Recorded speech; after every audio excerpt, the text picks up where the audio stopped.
Melanjutkan kisah sebelumnya, God Emperor. Chapter 17. Sebuah suara keluar dari bor kolisem keluarga Lin. Pedang penuntun suci. Mencengkeram pedang kemegahan.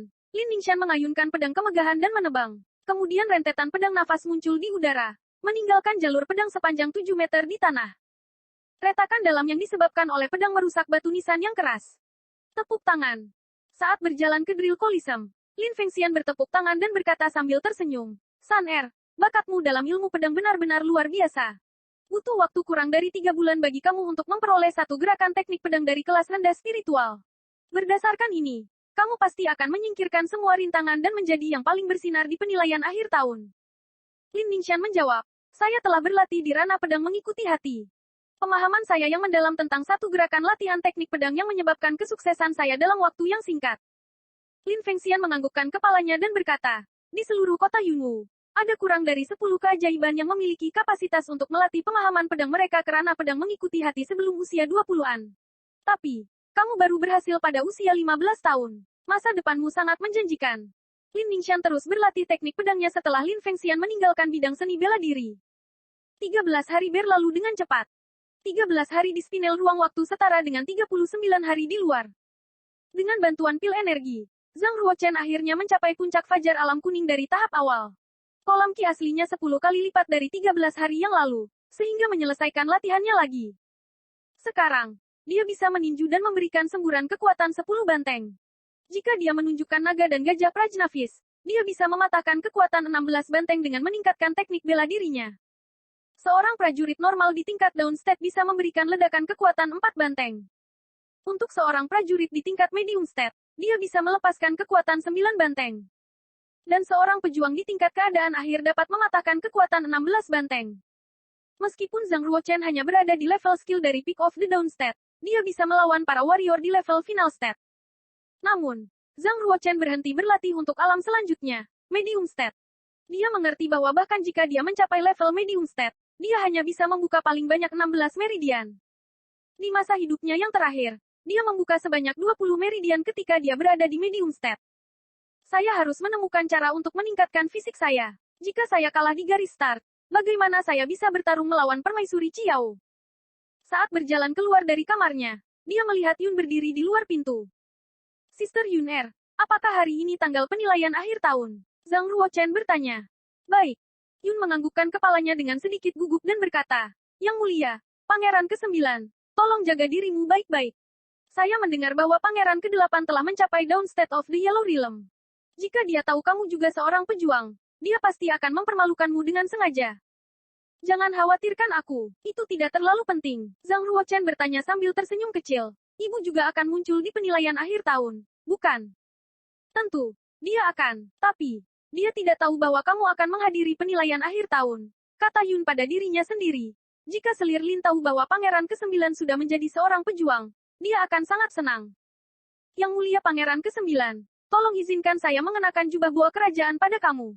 Sekarang, kamu bisa pergi ke Royal Coliseum di King Mount, kata Yun. Kemudian, Zhang Ruochen menemukan bahwa Yun sedang memegang alat pengukur perunggu, yang di atasnya ditumpuk setelan jubah emas dengan 4 claws Huge Piton, topi, satu sabuk giok, dan sepasang sepatu bot emas. Di Komando Yunwu, kelas sosial yang berbeda mengenakan pakaian yang berbeda, dan setiap orang harus mematuhi aturan pakaian dengan ketat. Hanya pangeran yang bisa mengenakan jubah kerajaan boa sementara sang putri bisa mengenakan jubah fins kerajaan. Setelah berlatih dan memurnikan tubuhnya selama 3 bulan, Zhang Ruochen telah berubah menjadi tampilan yang benar-benar baru. Perubahan luar biasa terjadi dalam somatotipe dan temperamennya. Dia tidak lagi seperti dulu, memancarkan semangat heroik masa muda. Dia dipenuhi dengan kesehatan dan roh begitu dia mengenakan jubah dan topi boa kerajaan. Wajahnya terlalu mulia untuk dideskripsikan. Seperti Sharks jumping over the Dragon Gate dan yang Eagle berubah menjadi Rock. Yang mulia Pangeran ke-9, kamu benar-benar lebih terlihat seperti pangeran daripada pangeran lainnya. Yun menatap Zhang Ruochen dengan jantungnya yang terus berdetak kencang. Dengan 2 rona merah muncul di pipinya. Dia tidak bisa menahan diri untuk tidak tertarik oleh temperamennya. Zhang Ruochen tersenyum dan berkata, Yun Er, ayo kita pergi ke Royal Coliseum. Yun mengangguk sedikit dan berkata, Selir Lin berangkat lebih awal untuk memberikan penghormatannya kepada Yang Mulia. Kita harus cepat menghindari gosip dari Selir dan Pangeran. Royal Coliseum dibangun di bawah King Mount. Penilaian akhir tahun adalah pertemuan untuk keluarga kerajaan yang menduduki peringkat kedua setelah upacara penyembahan. Bahkan Pangeran Komando Yunwu mengasingkan diri untuk menyempurnakan untuk menghadiri penilaian akhir tahun. Sebelum fajar, Pangeran, Putri, dan Selir bergegas ke Royal Coliseum cukup awal untuk menunggu kehadiran Pangeran Komando Yunwu. Dengan kumis yang dipangkas, Pangeran Komando Yunwu duduk di posisi tertinggi arena seni bela diri, tampak berusia 40 tahun. Dia melirik Pangeran dan Putri itu dan berkata sambil tersenyum, Pangeran ketujuh tidak kembali, bukan? Ratu, yang duduk di sebelah Pangeran Komando Yunwu, menjawab, Yang Mulia, Pangeran ketujuh mengirim surat setengah bulan yang lalu untuk memberitahu kita bahwa dia tidak akan kembali, karena dia harus menangani masalah penting. Selain itu, mengingat kultivasi bela dirinya, tidak masuk akal baginya untuk menghadiri penilaian akhir tahun. Ketidakhadiran Pangeran ketujuh menurunkan ekspektasi saya terhadap penilaian akhir tahun ini. Pangeran Komando Yunwu sedikit kecewa. Selir Xiao, ibu kandung dari Pangeran ke-8, melangkah maju dan berkata, Yang Mulia, meskipun Pangeran ke-7 tidak hadir, Pangeran ke-9 akan hadir tahun ini. Oh, benarkah itu? Pangeran ke-9, Pangeran Komando Yunwu mengalihkan pandangannya ke Selir Lin. Selir Xiao berkata sambil tersenyum, Pangeran ke-9 membuka tanda suci 3 bulan lalu. Betulkah? Haha, Selir Lin, mengapa kamu tidak memberitahuku tentang ini? Pangeran Komando Yunwu sedang dalam suasana hati yang baik. Bagaimanapun, Pangeran ke-9 adalah putranya sendiri dan satu-satunya pangeran yang belum membuka tanda suci. Pangeran Komando Yunwu cukup senang karena 9 pangerannya semuanya telah membuka tanda suci. Selir Lin menggigit bibirnya dan berbisik, saya tidak berani mengejutkan kamu, Yang Mulia, karena dia baru saja mendapatkannya. Di mata saya, dibukanya tanda suci tentu merupakan hal yang patut kita rayakan. Bahkan jika pencapaiannya di masa depan terbatas, dia masih seorang pejuang yang lebih kuat dari orang biasa. Di mana dia? Minta dia untuk datang menemuiku. Jawab Pangeran Komando Yunwu. Semua orang ada di sini kecuali saudara laki-laki ke-9 saya. Hah, sepertinya dia telah banyak berubah setelah membuka tanda suci. Kita semua harus menunggu dia. Pangeran ke-8 tertawa dingin. Pada saat ini, dengan mengenakan jubah kerajaan Boa, Zhang Ruochen melangkah di sepanjang tangga batu yang tinggi dan berkata, Kakak ke-8, apakah benar-benar baik untuk mengatakan sesuatu yang buruk di belakang punggungku? Dengan penampilan yang mengesankan, Zhang Ruochen berjalan ke arah Pangeran ke-8, memberinya tatapan tajam. Mengepalkan tinjunya, Pangeran ke-8 tampak sangat marah.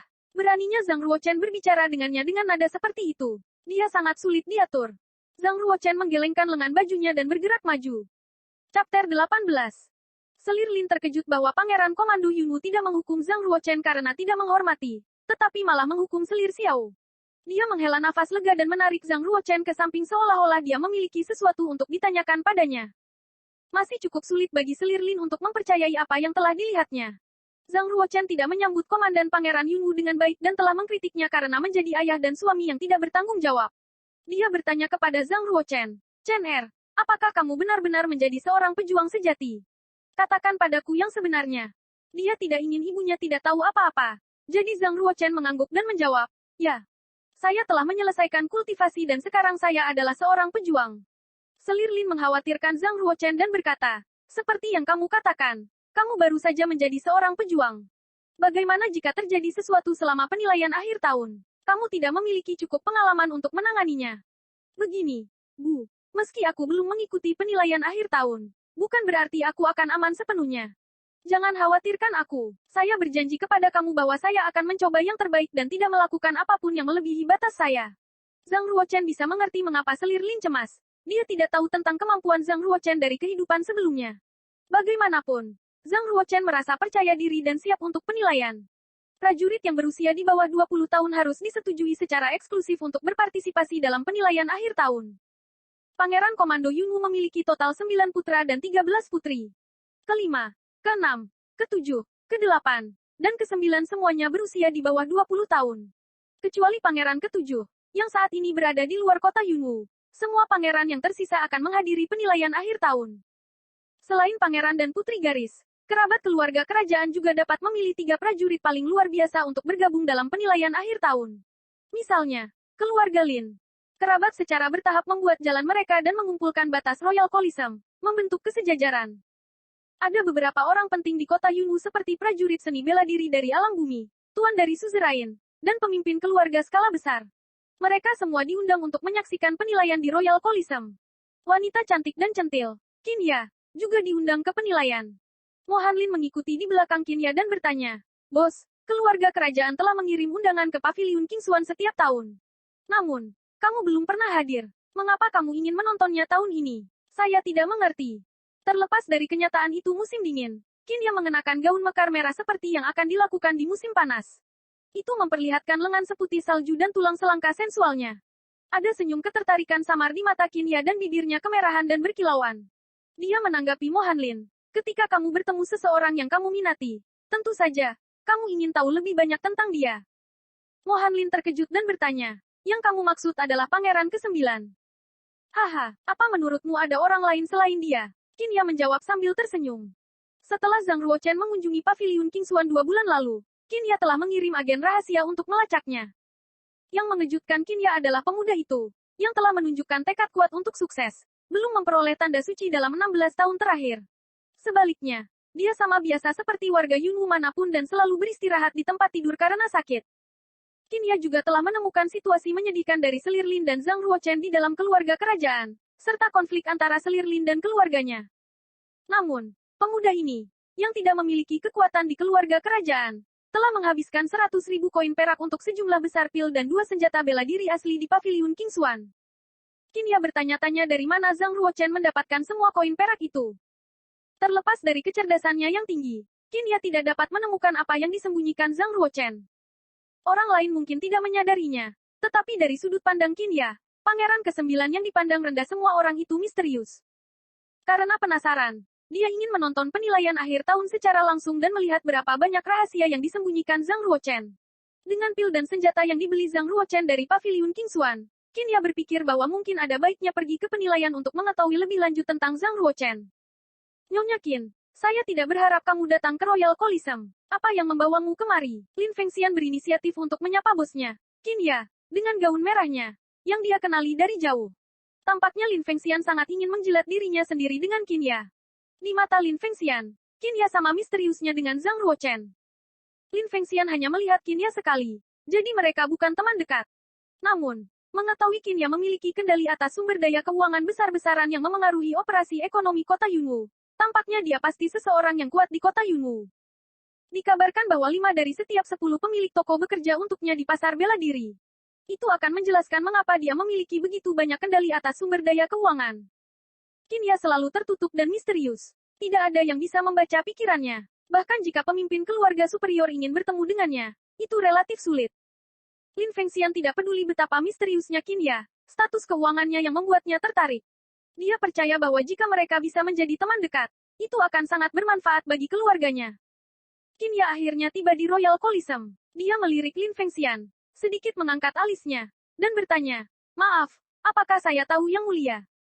Mo Hanlin, yang berdiri di samping Qin Ya, berbisik, "Nyonya rumahku. Dia adalah Lin Fengxian, kepala Lins." "The Lins. Oh baiklah. Itu menarik." Mata Qin Ya berkedip dan senyum elegan muncul di wajahnya. Dia berkata, "Ini adalah Head of the Lins. Mohon maafkan ketidaksopanan saya."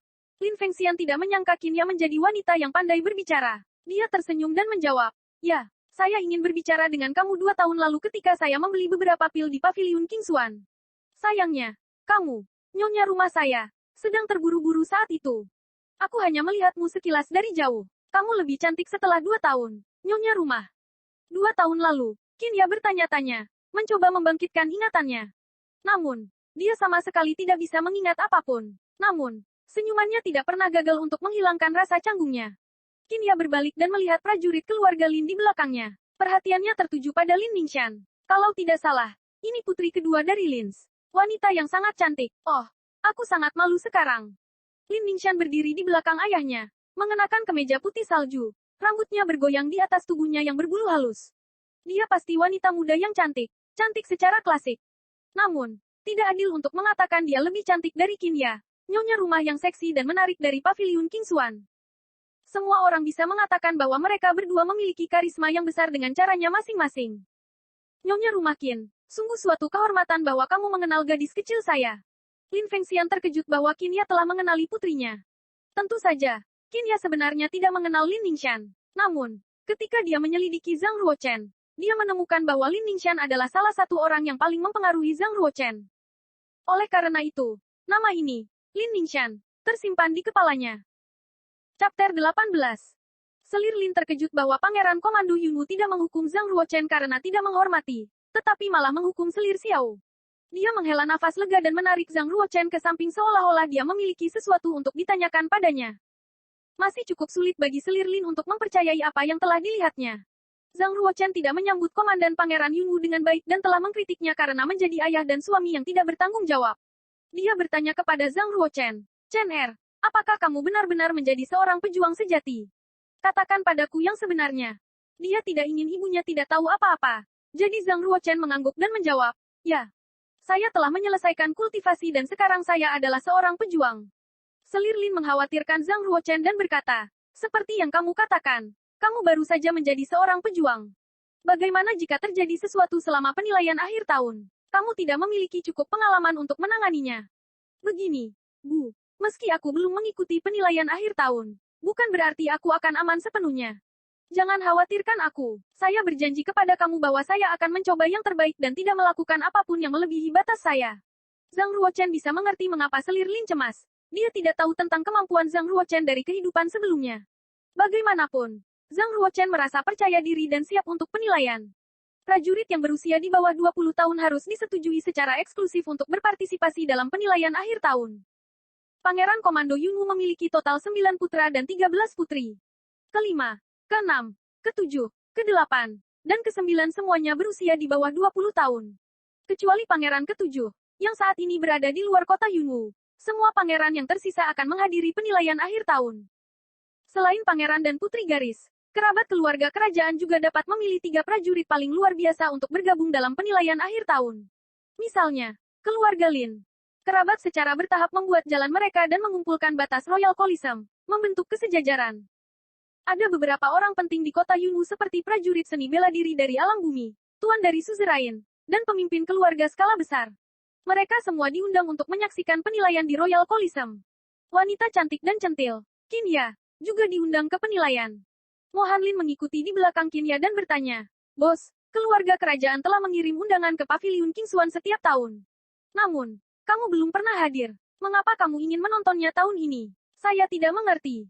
Terlepas dari kenyataan itu musim dingin, Qin Ya mengenakan gaun mekar merah seperti yang akan dilakukan di musim panas. Itu memperlihatkan lengan seputih salju dan tulang selangka sensualnya. Ada senyum ketertarikan samar di mata Qin Ya dan bibirnya kemerahan dan berkilauan. Dia menanggapi Mo Hanlin, "Ketika kamu bertemu seseorang yang kamu minati, tentu saja, kamu ingin tahu lebih banyak tentang dia." Mo Hanlin terkejut dan bertanya, "Yang kamu maksud adalah pangeran ke-9? Haha, apa menurutmu ada orang lain selain dia?" Qin Ya menjawab sambil tersenyum. Setelah Zhang Ruochen mengunjungi Paviliun Kingshuan 2 bulan lalu, Qin Ya telah mengirim agen rahasia untuk melacaknya.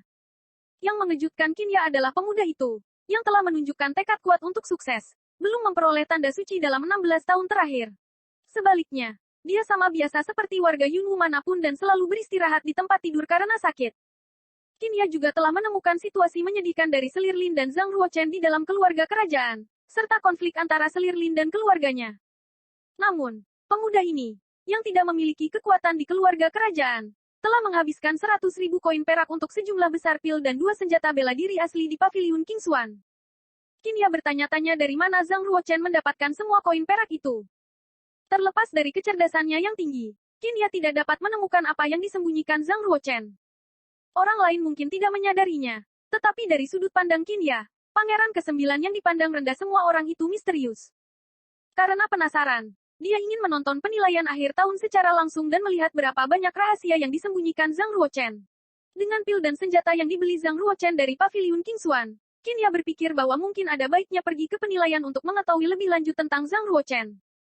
"Nyonya Qin, saya tidak berharap kamu datang ke Royal Coliseum. Apa yang membawamu kemari?" Lin Fengxian berinisiatif untuk menyapa bosnya, Qin Ya, dengan gaun merahnya, yang dia kenali dari jauh. Tampaknya Lin Fengxian sangat ingin menjilat dirinya sendiri dengan Qin Ya.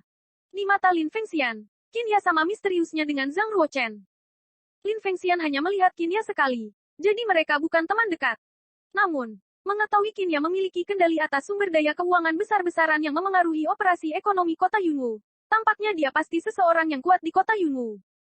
Dikabarkan bahwa 5 dari setiap 10 pemilik toko bekerja untuknya di pasar bela diri. Itu akan menjelaskan mengapa dia memiliki begitu banyak kendali atas sumber daya keuangan. Qin selalu tertutup dan misterius. Tidak ada yang bisa membaca pikirannya. Bahkan jika pemimpin keluarga superior ingin bertemu dengannya, itu relatif sulit. Lin Fengxian tidak peduli betapa misteriusnya Qin, status keuangannya yang membuatnya tertarik. Dia percaya bahwa jika mereka bisa menjadi teman dekat, itu akan sangat bermanfaat bagi keluarganya. Qin akhirnya tiba di Royal Coliseum. Dia melirik Lin Fengxian, sedikit mengangkat alisnya, dan bertanya, "Maaf, apakah saya tahu Yang Mulia?" Mo Hanlin, yang berdiri di samping Qin berbisik, "Nyonya rumahku. Dia adalah Lin Fengxian, kepala Lins." The Lins. Oh baiklah. Itu menarik. Mata Qin berkedip dan senyum elegan muncul di wajahnya. Dia berkata, "Ini adalah Head of the Lins. Mohon maafkan ketidaksopanan saya." Lin Fengxian tidak menyangka Qin menjadi wanita yang pandai berbicara. Dia tersenyum dan menjawab, "Ya, saya ingin berbicara dengan kamu 2 tahun lalu ketika saya membeli beberapa pil di Paviliun Kingshuan. Sayangnya, kamu, nyonya rumah saya, sedang terburu-buru saat itu. Aku hanya melihatmu sekilas dari jauh. Kamu lebih cantik setelah 2 tahun, nyonya rumah." 2 tahun lalu, Qin bertanya-tanya, mencoba membangkitkan ingatannya. Namun, dia sama sekali tidak bisa mengingat apapun. Namun, senyumannya tidak pernah gagal untuk menghilangkan rasa canggungnya. Qin berbalik dan melihat prajurit keluarga Lin di belakangnya. Perhatiannya tertuju pada Lin Ningxian. Kalau tidak salah, ini putri kedua dari Lins. Wanita yang sangat cantik. Oh, aku sangat malu sekarang. Lin Ningxian berdiri di belakang ayahnya, mengenakan kemeja putih salju. Rambutnya bergoyang di atas tubuhnya yang berbulu halus. Dia pasti wanita muda yang cantik. Cantik secara klasik. Namun, tidak adil untuk mengatakan dia lebih cantik dari Qin, nyonya rumah yang seksi dan menarik dari Paviliun Kingshuan. Semua orang bisa mengatakan bahwa mereka berdua memiliki karisma yang besar dengan caranya masing-masing. Nyonya rumah Qin, sungguh suatu kehormatan bahwa kamu mengenal gadis kecil saya. Lin Fengxian terkejut bahwa Qin telah mengenali putrinya. Tentu saja, Qin sebenarnya tidak mengenal Lin Ningxian. Namun, ketika dia menyelidiki Zhang Ruochen, dia menemukan bahwa Lin Ningxian adalah salah satu orang yang paling mempengaruhi Zhang Ruochen. Oleh karena itu, nama ini, Lin Ningxian, tersimpan di kepalanya.